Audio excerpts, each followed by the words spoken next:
Hello! In this video I'm showing you how to refit your radiator after you may have taken it off to do some decorating. So I'm going to show you how to prepare your radiator and your valves with some PTFE tape or joining compound so you don't get any leaks. Now a quick tip, if you're going to take your radiator off and maybe you're going to get the wall plastered, if you are, then make sure that you do not lose the holes where the brackets go in or leave the brackets in place. Now I always take the bracket off the wall and then put the screws back in the holes, and then they can do some plastering or decorating over the top of the screws. Just before I get on with the video, I want to let you know that down in the description you'll find lots of other links to videos that I've made that will help you with your central heating system, like how to replace your radiator valve, how to replace a radiator. Both of those are without draining your system, and of course I've got lots of other videos on how to make your system more efficient, balancing and such like, so make sure you check those out. Right, now let's get on with this video.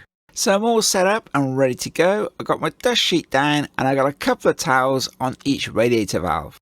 I've got 2 adjustable spanners, some bowls, some emery and mirror, some joining compound and a bleed key. If you need to refit your brackets, you'll see that they will go in 2 positions. Make sure you select the correct position, otherwise your radiator will not line up with the radiator valves. If you mark the bracket, make sure you use those holes and you screw the bracket nice and tight to the wall. So the first thing I'm going to do is to clean the radiator valve seating, okay, because quite often you'll get a lot of paint or plaster if you've had it plastered inside here. If you do get it plastered, I would recommend you get some tape, you just cover it up and stop the paint and stuff going in there. That would be your best option. But if you haven't done that, you need to make sure that this surface on the inside here is nice and clean.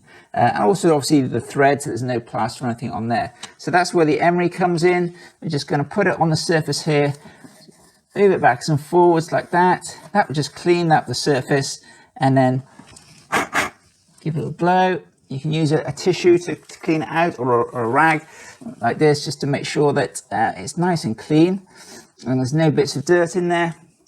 And that's where the mirror comes in, because it's very difficult to see the other side, and I can just use my mirror to make sure that the surface is completely clean. Because at the end of the day, it's worth taking time on this, because I don't want any leaks. I want this joint to be 100%, and then I do exactly the same on the other side over here.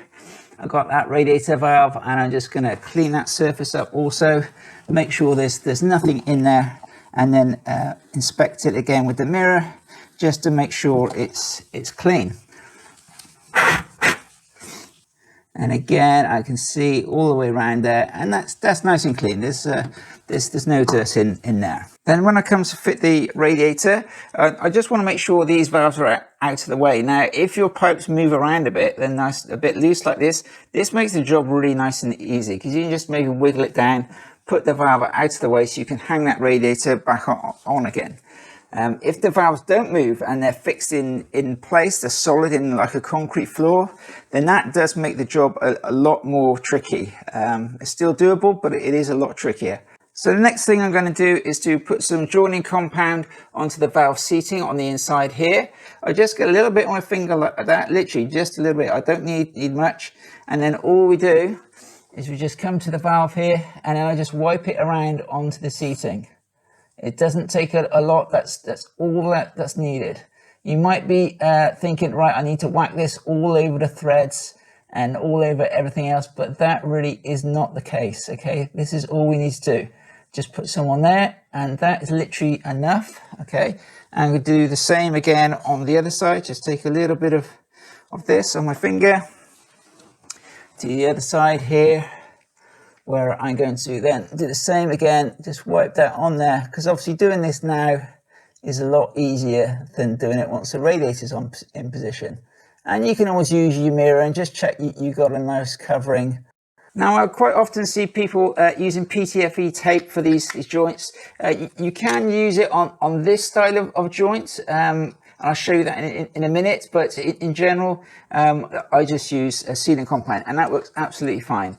Okay, what we don't want to see though, and I see this a lot, is the DIYer starts wrapping this PTFE tape around this thread here like this, and they wrap it around loads and loads of times, and then they do it up. Okay, this thread does absolutely nothing to seal the valve. So by wrapping this around here, this is just doing absolutely nothing.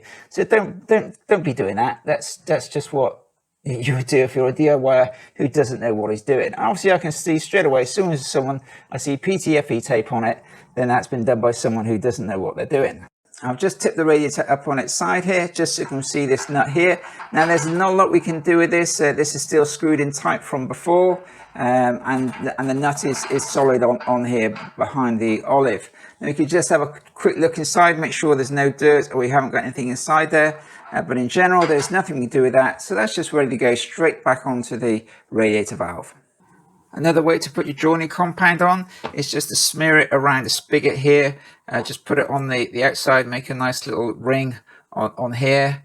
And then when you put your radiator valve on, like that, it'll then push the sealing compound down onto the olive, and that would make a good seal that way. You can see it's pushed all the way in around there. If you don't have any joining compound to make a good seal here, then you can use PTFE tape, and then all we need to do then is to just run a little bit around this spigot here. So you can just wrap it around the spigot like this, just a few winds, not too many. Don't make it really tight because you want it to be able to push down onto the olive. So there we go, there's just a couple of winds there, like that. Just going to snap that off now, like that. And you'll see when I then push this down, it'll then push the PTFE tape down onto the olive.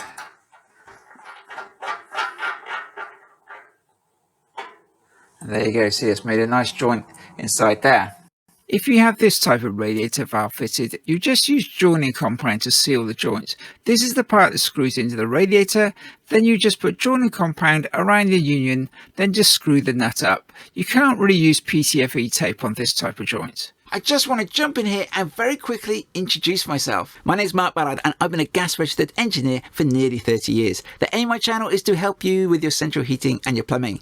If you find this video at all useful, then please give me that little bit of feedback by clicking on that thumbs up or the subscribe. You can ring on the bell if you want to receive a notification, and of course you can share the video with your friends. And I'd like to say a really big thank you to everybody who's bought me a cup of coffee and left me a donation in my toolbox fund. It's really appreciated and it does really help me to make more videos which will hopefully help you. Okay, so now I'm ready to refit the radiator. I've got sealing compound on one valve, I've got sealing compound on the other valve, so they're all ready to go. Just a word of warning when you're moving these radiators around, especially if this is radiator that has been used before, there's a good chance you're going to get water inside the bottom of the radiator, and quite often that water will be horrible black stuff, and if you tip it up, there's a good chance you're going to get water running out and dripping. So be really careful because it's super hard to get it out of carpet. That black magnetite is really hard to get out. So be very careful when you're moving it around and tipping it up and down. Okay, now what I would normally do is to then pick the radiator up and just hang it on the two bottom brackets first. Okay, I would aim to put it on one first and make sure it's on there properly. Then I'd hang the other side on and then do the same with the top. Sometimes you'll find that the walls are twisted and you have to hang one side on first before you can hang the other side. But this wall's nice and straight and this one will hang straight on there straight away. But I'll just demonstrate what I would normally do. So I then look to stand up. I just hold the radiator at both ends and then pick it up and push it in with my knee. And then I can see that bracket there is now on. So I can let go, I can see that, and then I'm going to drop it down on the other side, and that's now good. So if you now put your hands up with your knee, you can support the radiator, and you can give your hands a little rest if you need to, because some of these double panels are really heavy. Okay, and then I just push it in, and I look to see which bracket is hitting the radiator. If there's one hitting it first, and whichever one is hitting it first, I would then lift that end up first, fit it on, and make sure it goes down. But because this one is square, I can literally just pick the whole thing up and drop it down in one. So now with our radiator hung on, I'm now going to make sure it's in the right position, because these radiators, they'll slide backwards and forwards like this. So we want to make sure that these valves are lined up correctly with the valve on both sides. And I'll check on both of them, because these pipes have been moved out of the way. That made it much easier for me to get this radiator fitted back on here. And I can see that one there looks like it's going to be just about perfect. It's going to fit straight on there without too much problem at all. See that? Straight back on there, no issue at all there. One of my pet hates is seeing pipes that aren't straight. Okay, so if that was like that and this is pulled over, because it then means this joint isn't square, and there's a good chance that then's gonna leak. So I always fit radiators with radiator pipes straight. Okay, and that's the way I like to see them, and that's the way they should be. So now I'm just going to fit this radiator valve onto here. Now this one is a little bit tighter. There we go. Wiggle that on, and then do it. Now again, as you can see, this is like just finger tight. I can do this up. Now if you mess this up, just so you know, and you think, oh, I messed up all that joining compound on there, you can just get a little smear of joining compound again and just wipe it around that joint again, not a lot, just to make sure that we're going to get a good seal against the olive. Okay, I'm going to do that again then. Just put that up, put that onto there. It's definitely a bit tighter this side. There we go. Like that. And that goes onto there. Okay, you can see that's then just doing up finger tight. You sometimes just need to give them a little wiggle. So now both the radiator valves are fitted finger tight, and the pipe is nice and straight, the valve is nice and square, and you can see the same for this side here. Okay, so there, all we need to do now is just do the nuts back up. We need 2 spanners for this. We need one to do the nut up here, and we need one to hold the valve. It's most important that this valve does not twist.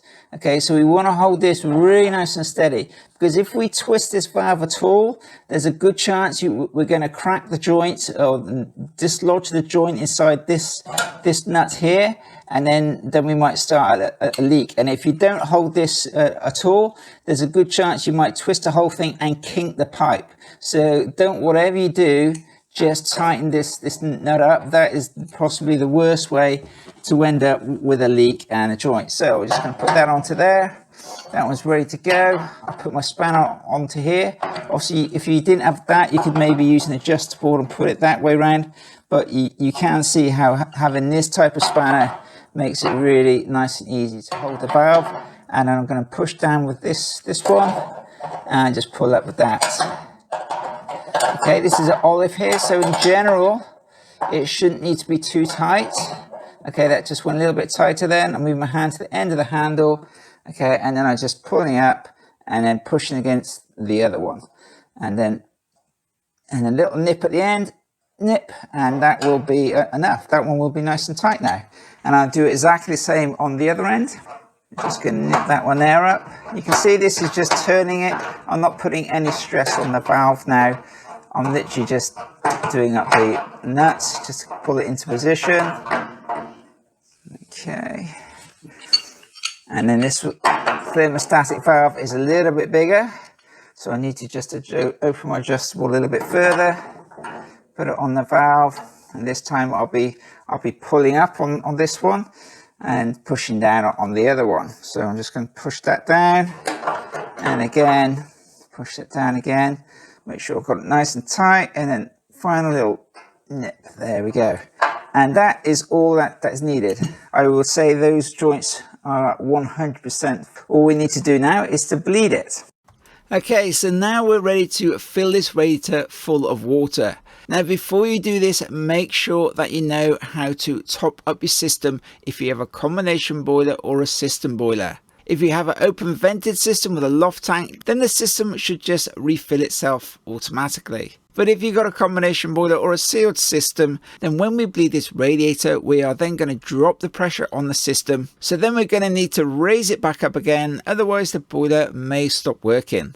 So what I recommend that you do is to go and find your filling loop, open it up and increase the pressure on the system. That way you know that the valves are working okay and you can refill the system. Because when we bleed the radiator, we're going to drop the pressure down anyway. So now we're all ready to go. I've got my little adjustable spanner, I've got a little bleed key, and we're ready to go to bleed some water. So all I'm going to do now, I'm just going to open up this radiator valve here.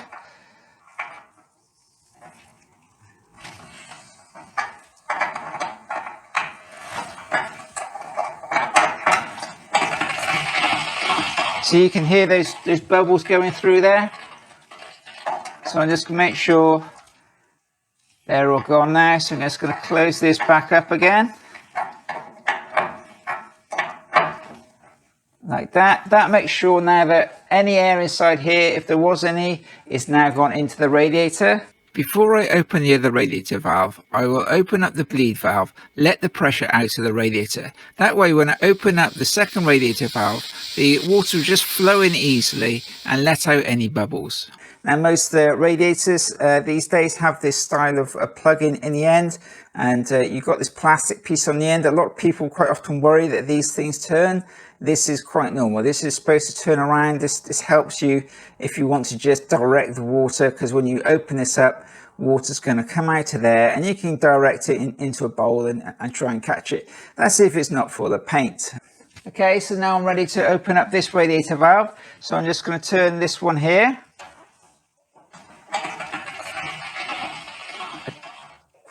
Okay, so we didn't hear so much noise with that one there. That's probably because this has already got water in it now, and there's only a tiny bit of air in that little piece there to come out. But we can now leave this valve open, and we could then just use the bleed key and bleed off any air.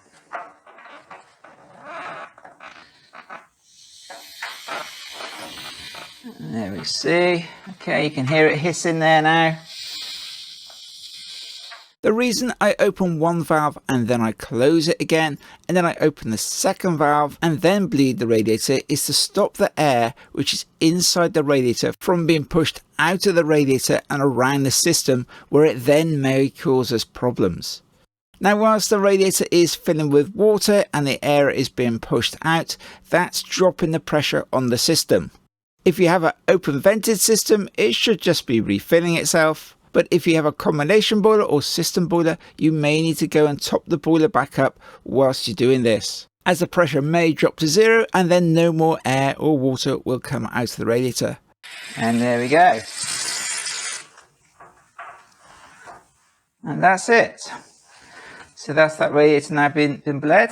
This now is open. I can take this cap off and I can replace it with the thermostatic head, which was on here in the first place. But I'm just going to put that back onto there,